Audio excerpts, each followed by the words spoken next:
Okay students, मैंने आपको बोला था करंट एंड इलेक्ट्रिसिटी का जो चैप्टर है आपका, दैट मीन्स हमने स्टार्ट करना था इन दिस वीडियो।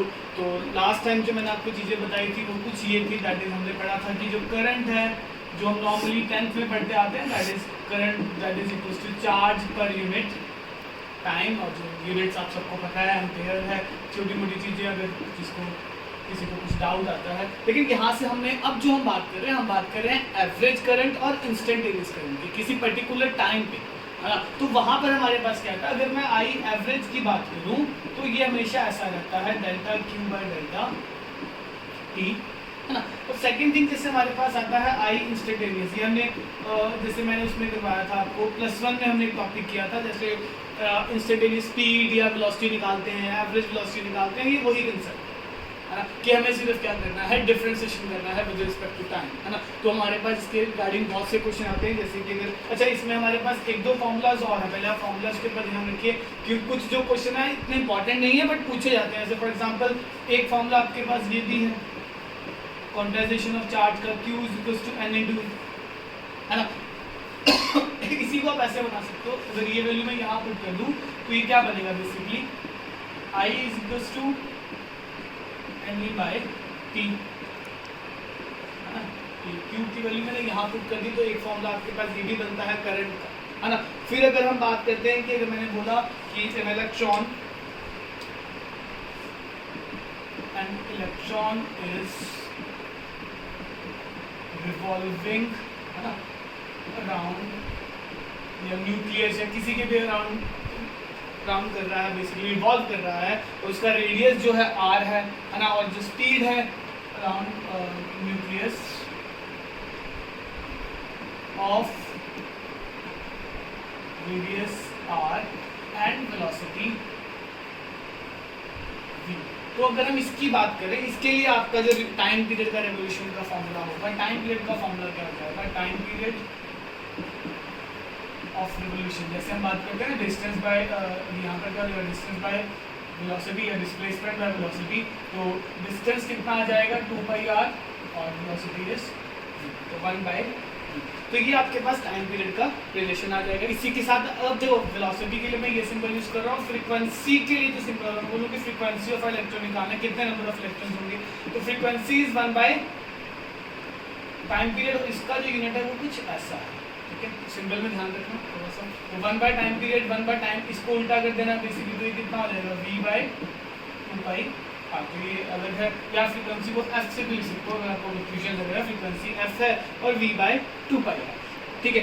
एक फॉर्मूला आपके पास ये आया। अब इसी चीज़ को एक इंपॉर्टेंट एक फॉर्मूला ये रह गया, दैट इज आपका I is equals to Q/T, और इसको मैं ऐसे लिख सकता हूँ 1/टाइम पीरियड, है ना।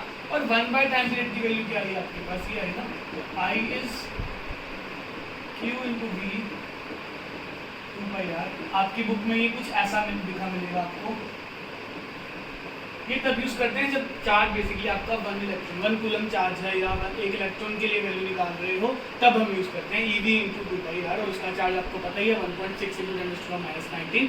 तो ये आपके पास एक इंपॉर्टेंट फॉर्मूला है। जनरली हम ये आपको पता है एवरेज और इंस्टेंटेनियस के लिए ये निकालते हैं, ये आप खुद डिराइव कर सकते हैं साथ के साथ। जैसे टाइम पीरियड है, फिर अगर टाइम पीरियड का आ गया तो फ्रीक्वेंसी का भी निकाल सकते हो, क्योंकि मतलब फ्रीक्वेंसी इज 1/टाइम पीरियड, वो भी आ जाएगा आपके पास। नेक्स्ट थिंग, इसी फॉर्मूले में हमने 1/टाइम पीरियड क्या होता है, फ्रीक्वेंसी होता है, वो वैल्यू पुट कर दी। तो ये अलग अलग जो है आपके पास कंसेप्ट आएंगे यूज करने के लिए, है ना। लेकिन जनरली हमने जो क्वेश्चन जो हमने करने हैं इसके ऊपर बहुत कम पूछे जाते हैं, क्योंकि चैप्टर में बहुत से कलर कोडिंग है, जैसे आपके पास ओम्स लॉ, किरचॉफ लॉ, इसके रिगार्डिंग बहुत क्वेश्चन पूछे जाते हैं।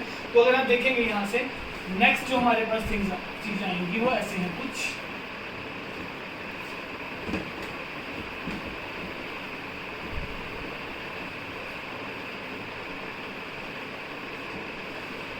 जैसे फॉर एग्जांपल मैंने लास्ट वीडियो में किया भी था कि मैंने बोला था, जैसे फॉर एग्जांपल चार्ज है मेरे पास 2t² + 8t + 3, ये हमने वेलोसिटी के कंसेप्ट में बहुत किया है मैंने ये चीज़। तो अगर मैं यहाँ से बोलता हूँ find instant current eight time 0 and time 2 seconds, और फिर मैंने बोला find average current at time same है 0 एंड 2 सेकेंड्स, ठीक है, तो दोनों में डिफरेंस क्या होता है अगर आपको याद हो, एवरेज और इंस्टेंटेनियस में डिफरेंस क्या आएगा?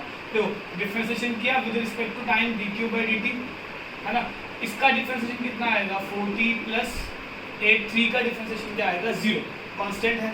तो ये इंस्टेंटेनियस की बात कर रहे हैं, है ना, इंस्टेंटेनियस की वैल्यू क्या आएगी टाइम 0 की अगर बात करें, और dq by dt क्या होता है करंट होता है, तो dq by dt at time 0, तो इट विल बी 8 एम्पीयर। मतलब कि ये हम सर्किट तब देख रहे हैं जब वो ऑलरेडी चल रहा था सर, है ना। फिर आपने बोला dq by dt at time is equals to 2 seconds, so it would be 4 into 2 plus 8, 16 ampere. ये है आपका इंस्टेंट, जिसकी बात कर रहे हो, ये इंस्टेंट करंट है। अगर एवरेज की बात करें, देखो एवरेज में हम बोलते हैं कि हमें टाइम नहीं पता, इस एक पीरियड के बीच का एवरेज करंट बता दो वो कितना है। तो मैं बोला ठीक है, हम यहाँ पर वैल्यूज पुट करेंगे, जब एवरेज निकालेंगे तो कितना होगा current, basically I is equal to delta Q delta T, small चीज, बहुत छोटा चीज, तो 0 और 2, तो अब यहाँ से आएगा आपका 2 इंटू 0 का square plus 8 into 0 plus 3 coulomb आ गया चार्ज, ठीक है। और जब आप 2 पुट करेंगे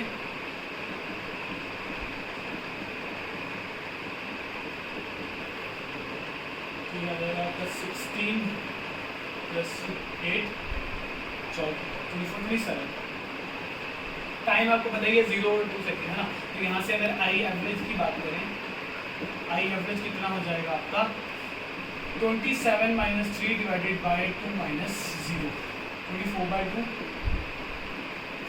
तो ये डिफरेंस है बेसिकली आई एवरेज और आई इंस्टेंटेनियस। ये इंस्टेंट करंट्स हैं, ये एवरेज करंट है। तो याद रखना, ये थोड़ा सा कई बार एग्जाम में पूछे जाते हैं क्वेश्चन, है ना, एवरेज और इंस्टेंटेनियस का बहुत इजी कंसेप्ट रहता है इसका। तो ये चीज़ है आपके पास। इसके अलावा जो हमारे पास टॉपिक आएगा वो हमारे पास नेक्स्ट आएगा इलेक्ट्रोमोटिव फोर्स या ईएमएफ क्या होता है। और मैं आपके एसएल के अकॉर्डिंग ही चल रहा हूँ क्योंकि जो बुक आपके पास है बेसिकली, सो वो ध्यान रखना। तो इंपॉर्टेंट टॉपिक्स और भी हैं इसमें, ड्रिफ्ट वेलोसिटी है, किरचॉफ्स लॉ है, लेकिन तो थोड़ा सा फास्ट रेट पे चलूँगा। न्यूमेरिकल्स में हम 3 आठ पे जो हमारी क्लास होगी कल उसमें डिस्कस करेंगे, तो और भी मतलब उसमें डिस्कस करेंगे। बाकी हम यहाँ से कंसेप्ट देख रहे हैं कि क्या क्या और यूज़ हो सकता है इसमें।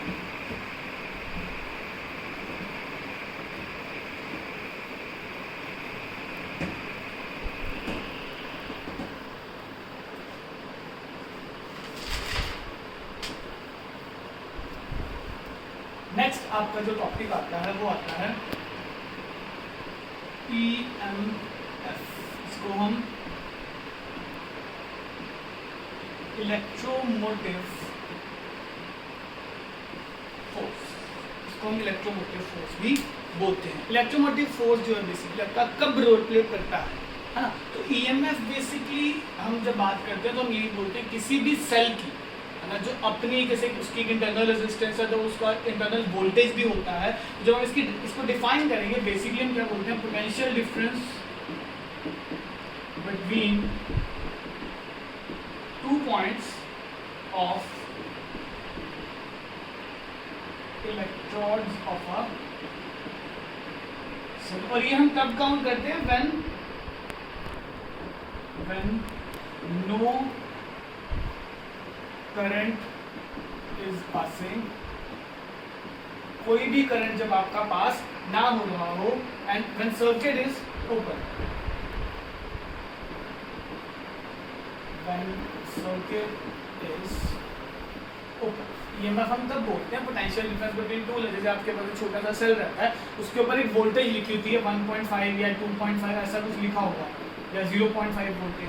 तो ये जो बेसिकली है ये इसका EMF है ना, ये इसकी क्या है EMF। जब सेल नहीं चल रहा, अगर सेल नहीं चल रहा तो उनके बीच का जो पोटेंशियल डिफरेंस है, क्योंकि जैसे अगर आप बात करोगे ना किसी भी सेल में क्या होंगे, एक इलेक्ट्रोड होगा, एक जैसे मान लो यहाँ पर +10 है और यहाँ पर +-2 है ना। तो इस समय इसका जो पोटेंशियल डिफरेंस होता है उसको हम बोलते हैं क्या, दैट इज EMF। और है ये वही बेसिकली वोल्टेज। अगर हम इसकी यूनिट्स की बात करें, नाम से आपको लगेगा कि फोर्स है, बट इसका यूनिट जो रहता है वो वोल्ट ही रहता है, ठीक है। तो इसका लेकिन बहुत इंपॉर्टेंट एक काम ये आता है आपके बीच में कि इलेक्ट्रोमोटिव EMF जो बेसिकली होता है कि जब सर्किट चल ना रहा हो, सर्किट नॉर्मल रेस्ट पे, जब सेल जब आपने उसको कनेक्ट नहीं किया किसी बैटरी को, जैसे आप बैटरी लेके आए, आप बैटरी को आपने अभी रिमोट में नहीं डाला या कहीं पर नहीं कनेक्ट किया, तो जब नहीं किया तो जो उसका ईएमएफ है, वो जो उसका वोल्टेज है, ये that is called your EMF. और इसका फंक्शन भी वही रहता है, ईएमएफ का सिंबल ऐसा है, इसको हम ऐसे लिखते हैं W by work done per unit charge, वही रहेगा, यूनिट भी आपका सेम है, तो ये सब चीजें वही है, ठीक है। तो ईएमएफ कोई बहुत अलग चीज नहीं है, ईएमएफ बेसिकली एक तरह का पोटेंशियल डिफरेंस ही है, लेकिन जब सर्किट क्या हो, ओपन हो या कोई भी करंट उसमें फ्लो नहीं कर रहा हो, उसको हम बोलते हैं क्या, ईएमएफ, ठीक है। तो ये चीज है।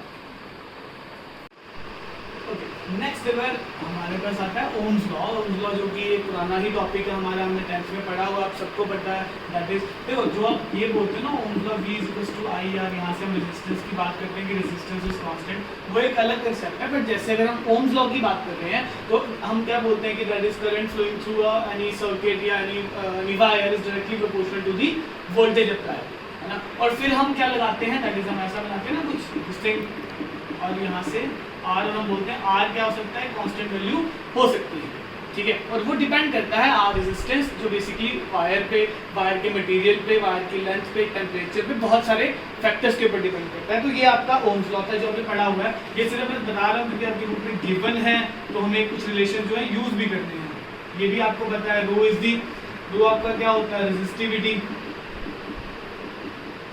है ना, या हम इसको स्पेसिफिक रेजिस्टेंस भी बोलते हैं, तो इसके बहुत सारे नाम हैं, रेजिस्टिविटी, रो, इसके यूनिट्स क्या होते हैं, दैट इज ओम मीटर, है ना, या इसको ऐसे लिखते हैं, तो ये इसके यूनिट्स हैं। क्योंकि जो हमने पढ़ना है वो हमने इसका रेसिप्रोकल पढ़ना है। जैसे देखो रेजिस्टेंस का बात करें, रेजिस्टेंस का जो रेसिप्रोकल है आपका वो क्या होता है, वो हम देखेंगे, ठीक है। रेजिस्टेंस विद कंडक्टेंस, सॉरी मैंने रेसिप्रोकल बता ही दिया आपको। रेजिस्टेंस का जो आपका रेसिप्रोकल है वो क्या हो जाएगा, कंडक्टेंस, और जो आपका रेजिस्टिविटी, रेजिस्टिविटी का रेसिप्रोकल आपका क्या हो जाएगा, that is conductivity.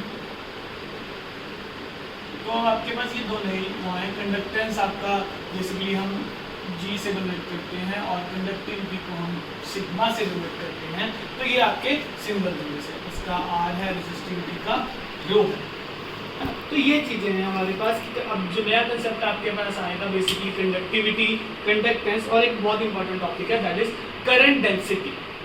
Current density क्या होता है वो आपने सीखना है कि करंट डेंसिटी को डिफाइन कैसे करते हैं।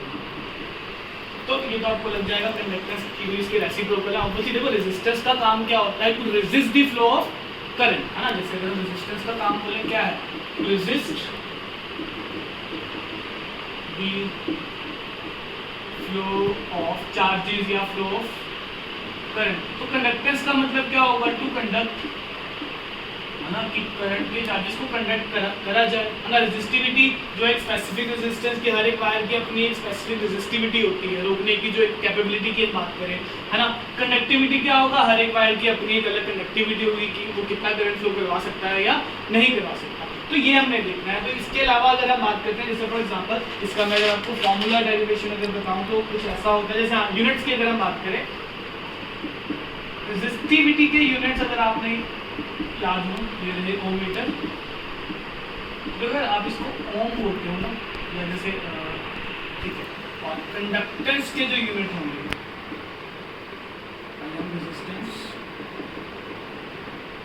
और बड़ा इजी है इसका कंसेप्ट, रेजिस्टेंस के क्या होते हैं, ओम। तो हमने बोला कि अगर हम सबको ही उल्टा कर रहे हैं, है ना, अगर सबको ही उल्टा कर रहे हो सर, इसको भी उल्टा करो, ये OHM था, ये कितना आ गया MH, बहु, इसको हमने एक नया नाम दे दिया वो, बट इसको हम जनरली सीमेंस भी बोलते हैं। सीमेंस जो है वैसे एक तरह का इलेक्ट्रॉनिक्स का एक बहुत बड़ा फैक्ट्री भी है इंडिया में, बहुत बड़ी कंपनी है सीमेंस, है ना। कुछ इंजीनियरिंग के बाद अगर आप इलेक्ट्रॉनिक्स इंजीनियरिंग करते हो तो siemens is one of the you can say the largest company में। सीमेंस एक ये आएगा आपका। उसके बाद कंडक्टेंस की अगर बात करें, है ना, कंडक्टेंस और रेजिस्टेंस, इसका अगर ओम मीटर है तो इसका क्या हो जाएगा, मीटर, है ना।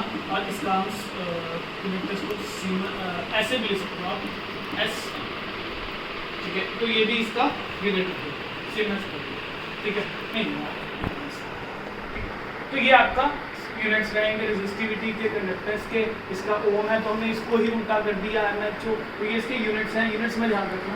ठीक है, जो सीमेंस वाला है वो एक बार मैं लिख देता हूँ आपको, दैट इज हाँ, तो यहाँ जो यूनिट दोनों में ही उनके होंगे यहाँ।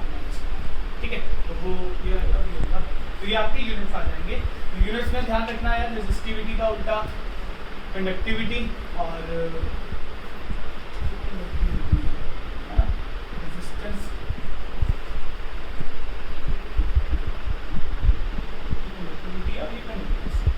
रेजिस्टिविटी का उल्टा कंडक्टिविटी, रेजिस्टेंस का उल्टा कंडक्टेंस, और दोनों के यूनिट्स हमने डिराइव करे, है ना। इसका सिंबल जो है सिग्मा है ना। इसको भी अभी हम यूज करेंगे, लेकिन पहले उससे पहले मुझे आपको बताना है कि करंट डेंसिटी क्या होता है और कैसे यूज होता है। ठीक है, तो करंट डेंसिटी का जो कंसेप्ट है बेसिकली वो कैसे आया, वो आप ऐसे देख सकते हैं। करंट डेंसिटी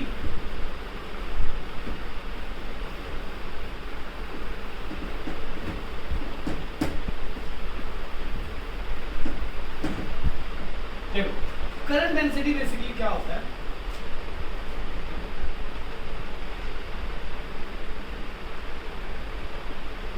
करंट डेंसिटी को हम J से डिफाइन करते हैं, और बेसिकली जो इसका फॉर्मूला है वो है I/A। बट इसका मतलब क्या है बेसिकली, करंट डेंसिटी को जो हम डिफाइन करवाते हैं ना, तो इसका मतलब होता है दैट इज नंबर ऑफ, अगर हम बात करें कि charge per unit time in particular area, एक पर्टिकुलर एरिया में बेसिकली अगर हम बोलें, जैसे ये एक एरिया है ना, इसके अंदर कितना जो बेसिकली जो चार्ज है, इलेक्ट्रॉन्स है जो फ्लो कर रहे हैं पर्टिकुलर पर time.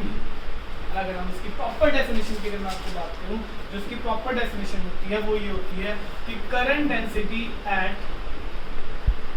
Any point inside a conductor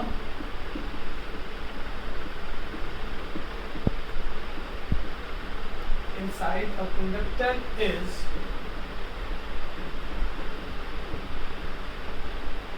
defined as amount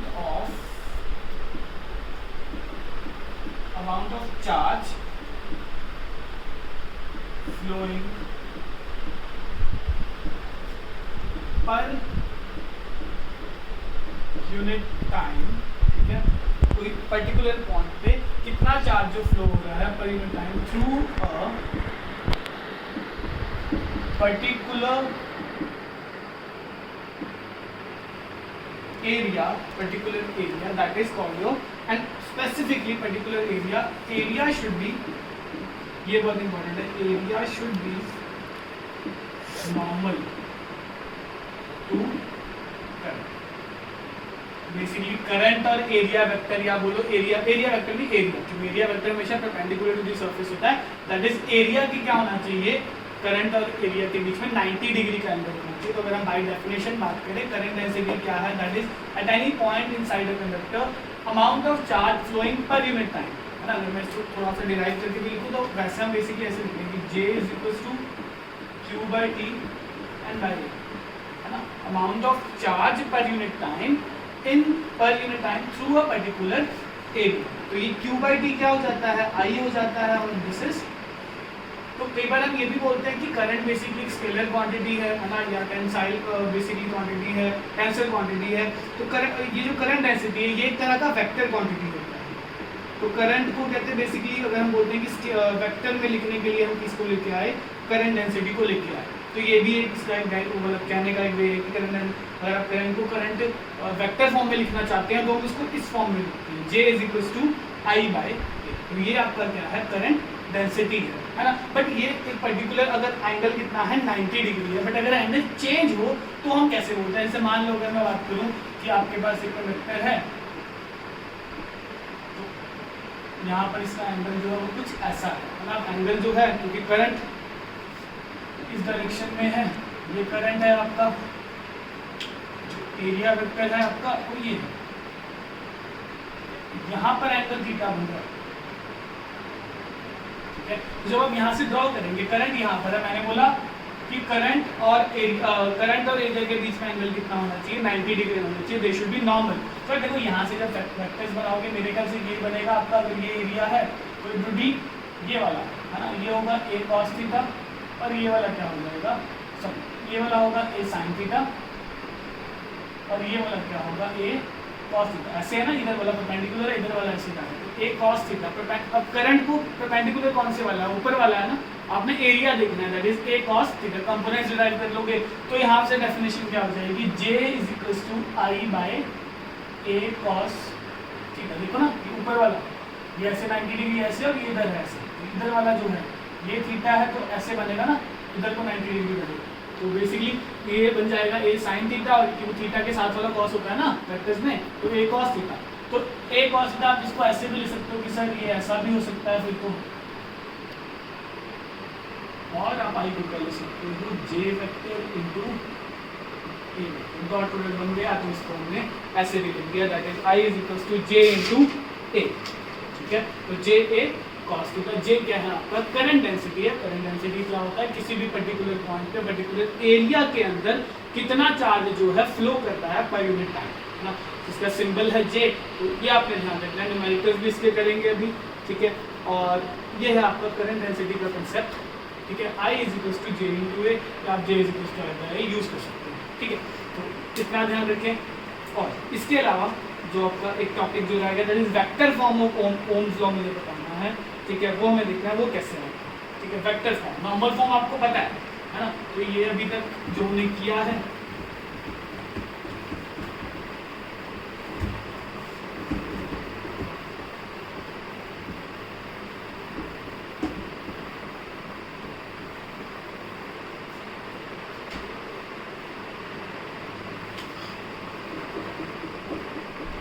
vector form of Ohm's law. ठीक है, ये बहुत इंपॉर्टेंट है कि पूछा जाता है क्योंकि ये नई चीज़ आपने सीखेंगे, तो आप एक बार इसको देखें।